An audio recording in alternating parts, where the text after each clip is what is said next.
Hello বন্ধুরা, আমি আজকে আপনাদেরকে দেখাবো স্পেশাল ডিম ভাজি। এর আগে কোনোদিন খাননি এভাবে ডিম ভাজা, দেখবেন শুরু থেকে শেষ পর্যন্ত, তাহলে বুঝবেন স্পেশাল ডিম ভাজি কীভাবে করে।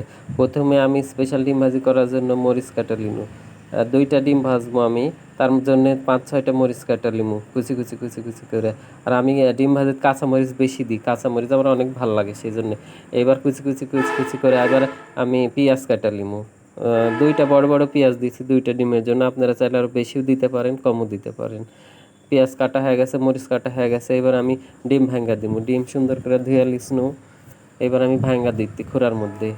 পেঁয়াজের উপর মরিচের উপর ডিম ভাঙ্গা দিনু একটা দিন, এবার আর একটা দিনু, দুইটা সুন্দর করে ভাঙ্গা দিনু। এবার আমি মশলা দেওয়া শুরু করবো, দেখেন কী কী দিই। প্রথমে দিনু হলুদের গুঁড়া, হলদির গুঁড়া দিয়ে লিমু। হলদির গুঁড়া দেওয়া হলে এবার না জিরার গুঁড়া দিমু। জিরার গুঁড়া দেওয়া হয়ে গেলে এবার দিমু ঝালের গুঁড়া, অল্প করে ঝালের গুঁড়া, কাঁচা ঝাল যেহেতু দিছি। এবার দিমু গোটা গোটা কয়টা জিরা, গোটা কয়টা জিরা দিয়ে লিমু। এবার দিমু লবণ, পরিমাণ মতো লবণ দিমু, পরিমাণ মতো লবণ দিয়ে লিয়া তারপরে দিমু হচ্ছে আদা জিরা রসুন বাটা থুসনু, সে আদা জিরা রসুন একটু বাটা দিমু, বেশি না সামান্য একটু দেওয়া লাগবে। দিয়া এবার সুন্দর করে চামচ দিয়ে ঘুরে ঘুরে ঘুরে ঘুরে ফেটা ফেটা ফেটা সুন্দর করে একবারে মিশায় লওয়া লাগবে গোটা ডিমের সাথে, মানে একবার সুন্দর করে মিশান লাগবে, গুলা গুলা গুলা অনেক সময় ধরে গুলা গুলা গুলা গুলা গুলা মিশান লাগবে। আর এইভাবে স্পেশাল করে ডিম ভাজা খায়া দেখবেন, একদিন খালে বারবার করবেন। আর এরকম ডিম ভাজি হলে কোনো তরকারি লাগে না, ডিম ভাজি দিয়ে খাওয়া যায়। এবার আমি চুলার উপর কয়রা দিছি, কয়রা দিয়ে তেল দিছি, তেল দিয়ে কয়রা গরম করে লওয়া লাগবে। কয়রা গরম না হলে ডিম লাগা দেয়, অল্প গরম হলে ডিম দিলে ডিম লাগা যাবে। অনেকে বুঝে না, তেল দিয়ে ঢালা দেয়, তার ডিম লাগা যায়, ভাঙ্গা যায়, ভালো হয় না। এই জন্যে আমি তেল দিছি, দিয়ে কয়রা গরম হয়ে এবার সুন্দর করে আবার মিশা লিতি, কারণ অনেকক্ষণ হয়ে গেলে ময় মশলা সব নিজে পড়ে তলাত পড়ে যায়। এই জন্য আমি আবার চামচ দিয়ে ভালো করে গুলা গুলা গুলা গুলা গুলা সুন্দর করে মিশাই লিখতি। সুন্দর করে মিশাইলে কয়রা তাতে গেলে আমি দিমু, তো আমার কয়রা তাতে গেছে, এবার ডিম ঢালা দিমু।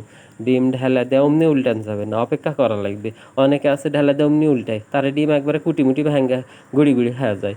অপেক্ষা করা লাগবে, ঘুরা দিয়া দিয়ে সুন্দর করে শক্ত হওয়া লাগবে। ডিম যখন শক্ত হয়ে যাবে তখন তল দিয়ে চুন্নি ঢুকে দেয়, এই যে যখন শক্ত হয়ে গেছে তল দিয়ে চুন্নি ঢুকে পট করে উল্টা দেওয়া লাগবে। অনেকে বুঝে না, হটাস করে উল্টা দেয়, মটাস করে ভাঙ্গা দেয়, এরকম করলে হবে না। আর আমার ভিডিও দেখবেন আপনারা, একটু কষ্ট করে দেখবেন শুরু থেকে শেষ পর্যন্ত, দেখে একটু লাইক কমেন্ট শেয়ার করবেন।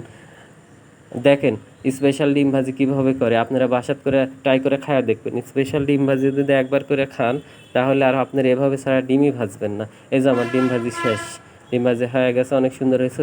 ওই কড়াতে আমি আবার তেল দিয়েছি, তেল দিয়ে গরম করে আমার ভর্তা ছিল একটু পিয়া দিয়ে, কচু দিয়ে, আর হলো মসুরের ডাল দিয়ে বানাসানো ভর্তা, ফ্রিজের থেকে দিস সেই ভর্তা ওই কয়রা ঢালা দিন দিয়ে সুন্দর করে গরম করে দিতে, লাড়া লাড়া সুন্দর করে।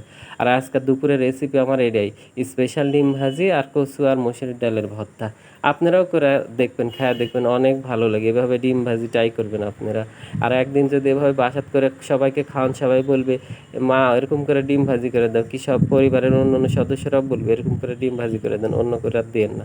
অনেক